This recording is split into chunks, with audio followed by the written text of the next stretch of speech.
네, 정치데스크 퀘스트가 이렇게 꽉 찼는데요. 지금부터 콕콕 짚어보겠습니다. 자, 우선 오늘 대선 후보들의 주요 말말말 거두절미 확인해 보겠습니다.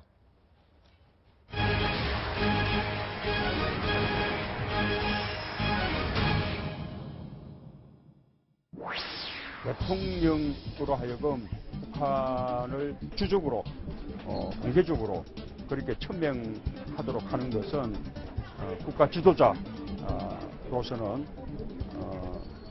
조금 자격이 없는, 좀 잘 모르는 그런 발언이라고 생각합니다. 여러 가지 정치적인 상황에서 결단을 할 때도 있습니다. 그런 결단이 또 그 불통의 증거라고 볼 수는 없는 것 아니겠습니까? 그리고 이제 보좌관 말씀도 하셨습니다만 23명이었는데 전부 다 떠났다. 그거야말로 정치적인 그 왜곡입니다. 그래서 거짓말을 지도자가 된 사람이 내보고 막말한다 샀는데 막말하는 게 문제가 아니고 거짓말하는 게 문제다. 토론만 주고 집에 돌아가면서 목은 안철수가 맞는데 몸통은 박지원인가? 네, 뜨거운 관심 속에 진행된 대선 후보들의 2차 TV 토론에서 한층 더 치열해진 후보들의 공방전을 이현수 기자가 먼저 정리했습니다. 어제 TV 토론 어떻게 보셨습니까? 가장 많이 들린 말 이거 아니었나요? 문재인 후보님. 문 후보께 묻겠습니다. 문재인 후보님. 총량제 토론에서 문재인 더불어민주당 후보에게 모두 18개 질문이 집중되며 청문회를 방불케 했는데요. 집중 포화를 받은 문 후보. 공격을 받아 넘기기도 했습니다. 저는 제 입장을 분명히 밝혔죠. 그건 입장이 아니죠. 그래서 오히려 사드 배치가 입장이 애매한 우리 안철수 후보에게 질문을 해보시죠. 1차 토론 때 굳어 있었다는 평가를 의식해서일까요? 어제 안철수 국민의당 후보는 아재 개그와 미소를 대방출했습니다. 지금 1번과 2번 중에서 한쪽을 선택해서 눌러주시면 3번은 없습니까? 저는 3번 누르고 싶은데. 제가 그 안철수 후보님의 문제 인식에 대해서 지적하고자 하는 것은 문재인식이면 여기 질문. 죄송합니다. 우리 안철수 후보님인데. 스트롱맨을 자처한 홍준표 자유한국당 후보. 어젠 심상정, 유승민 후보의 협공에 여성이 설거지를 하는 것은 하늘이 정한 것이다. 여성을 종으로 만드는 것이 스트롱맨인가 보죠? 내가 그 스트롱맨이라고 그래서 세게 안 보이려고 그런 이야기 했죠. 근데 실제로 집에 가면 설거지 다 합니다. 스트롱맨이 그러니까 빨래 안 하고 설거지 안 하고 라면 끓일 줄 모르고 밥솥 열 줄 모르는 게 그게 홍보의 스트롱맨입니까? 결국 사과까지 했습니다. 여성들한테 사과 한마디 하세요. 그게 말이 잘못됐다면 내가 사과하겠습니다. 범보수 주자인 유승민 후보와 홍준표 후보 간 설전이 격하게 벌어졌는데요. 옛날에 반대하셨잖아요. 옛날에 무상급식을 이거는 세금급식이다.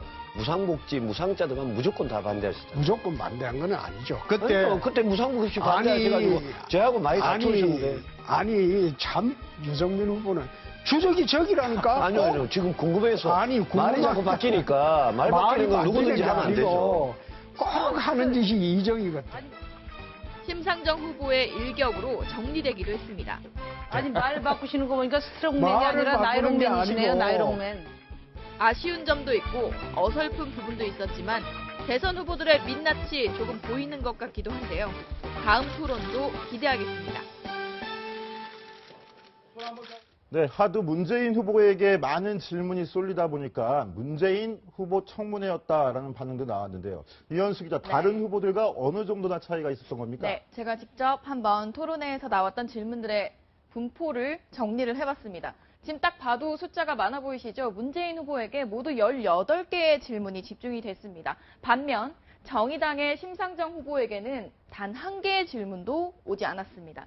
이렇게 질문이 몰릴 수 있었던 건 후보들이 각각 총량제를 했거든요. 시간을 9분이라는 시간 안에서 대답도 하고 질문도 해야 하는 상황인데 문재인 후보에게 이렇게 질문이 몰렸다면 문 후보는 대답할 시간밖에 없었겠죠.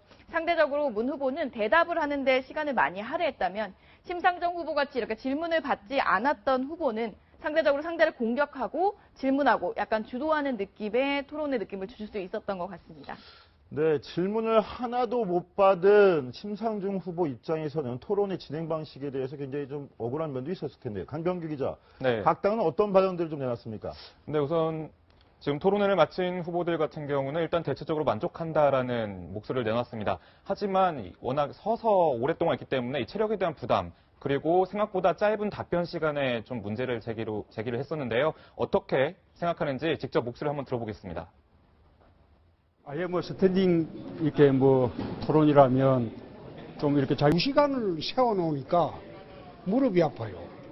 가만히 꼼짝 말고 서 있으니까 이거는 좀 아니다 싶다.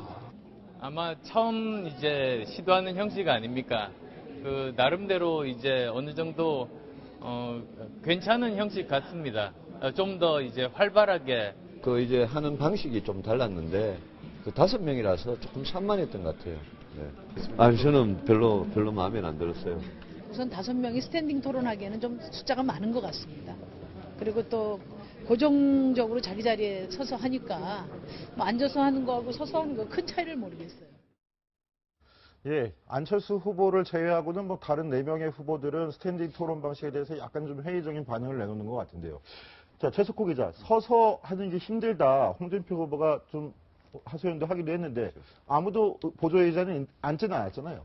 앉지 않은 게 아니고 앉을 수가 없었죠. 왜냐하면 보조의자에 앉는 순간 저 후보 체력 약하다.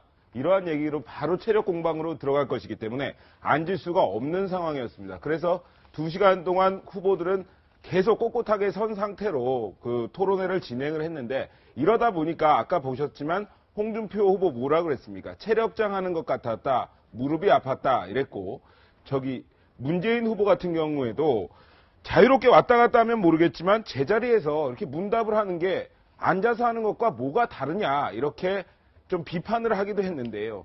사실 원고, 대본이 없다는 것 외에는 좀 달라진 게 없었던 것 아니냐 이러한 뭐 푸념 섞인 비판도 나옵니다. 네.